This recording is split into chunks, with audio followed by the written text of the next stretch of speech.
There's this moment where you realize you've been your own worst enemy the whole time. Not because you're bad, but because your ego has been running the show while you weren't paying attention. Ryan Holiday's "Ego is the Enemy" is the wake-up call that actually lands because it doesn't judge you. It just shows you how ego sabotages everything you're trying to build. The book draws from ancient Stoics, modern leaders, and history to show us a pattern we've all missed. Our egos don't just make us annoying at parties.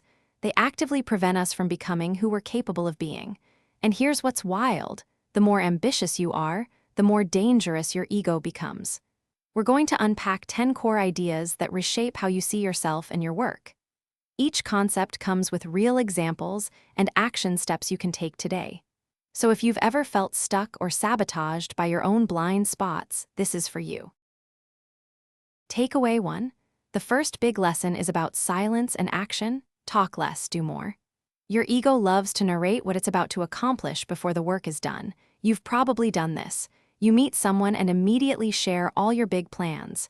Here's the problem. Your ego gets its reward from being seen as ambitious, so the actual drive to execute disappears. Mark Zuckerberg didn't spend months talking about building Facebook. He built it first. Then people noticed. Research shows that when you tell people your goals, your brain feels like you've already accomplished them.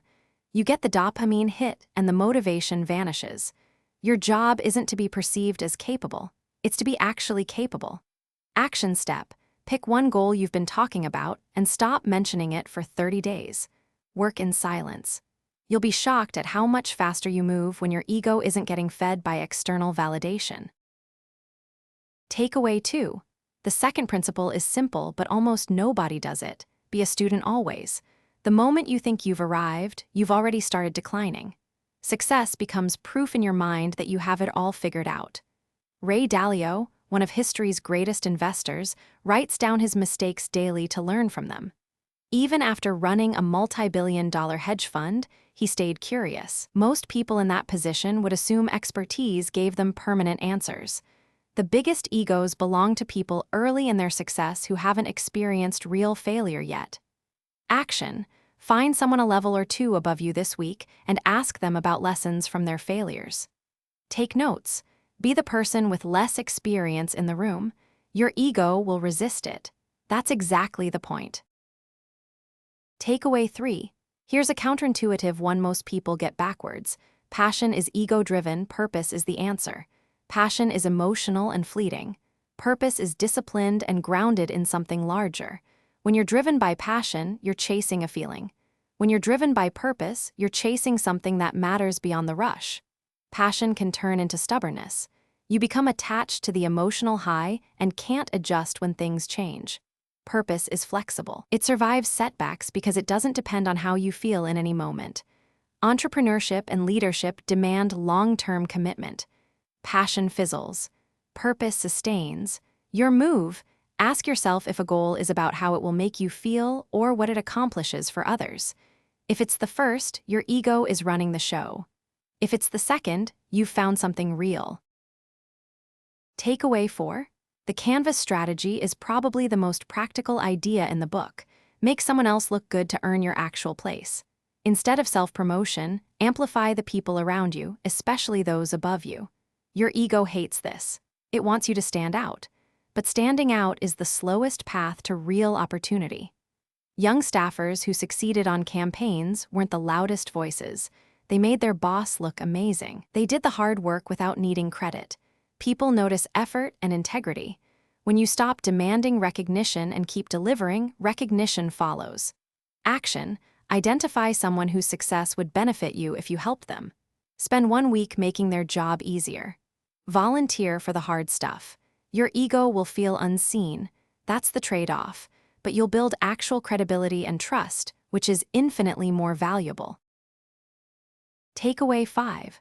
The fifth principle is restrain yourself, especially after early success.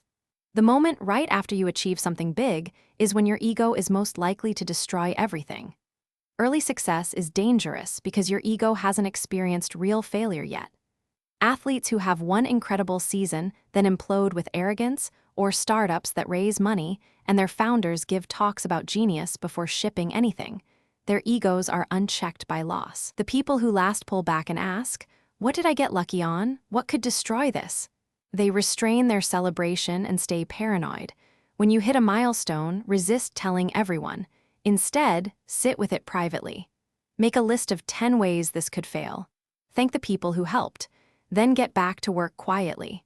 That restraint is what separates one-hit wonders from people who build lasting legacies. Takeaway 6. The sixth idea might be the deepest. Ego is a story you tell yourself. Most suffering isn't caused by external circumstances. It's caused by the narrative your ego constructs. Your ego constantly interprets through, "Am I winning? Do they respect me? Am I enough?" This interpretation layer is optional. It's not reality. When someone doesn't respond to your text, your ego tells you they're angry.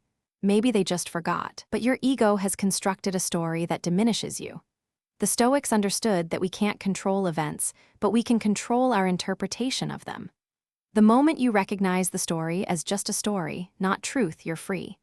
Catch yourself in anxiety or frustration and ask, "What story is my ego telling me right now?" Then ask, "Is that definitely true, or is it one possible interpretation?" You'll see immediately that your ego has been improvising. That gap between the story and reality is where freedom lives. Takeaway 7. The seventh principle is about success itself. Failure humbles you. Success does the opposite. It feeds your ego. It tells you that you were right. Successful people often become more arrogant and rigid, more prone to catastrophic failure than people who have experienced real setbacks. Look at executives brilliant at building one company, then failing to adapt when the industry changed. They were too confident. They'd succeeded, so their ego convinced them those methods were universal. Hollywood is full of directors who made one masterpiece, then spent decades trying to remake it. Success became a prison. You have to treat success as a test, not a destination. Action. Ask people to criticize your work specifically. Create an advisory board of people who will tell you hard truths. Make it impossible for your ego to tell a comfortable story about having it all figured out. Because the moment you're comfortable, you're compromised. Takeaway 8. The eighth idea is simple. Ego means being reactive, discipline means being responsive. Your ego reacts. Someone criticizes you, your ego fires back. You're constantly defending a fragile sense of self. Discipline lets you respond thoughtfully to what's actually happening. A disciplined person can receive criticism and ask, "Is any of this true?" without feeling attacked. They see setbacks as information, not insults. Leaders who have built empires did this. They didn't react emotionally to every critic. They responded strategically. They treated everything as data, not drama. It's not about suppressing emotion. It's about creating space between trigger and response.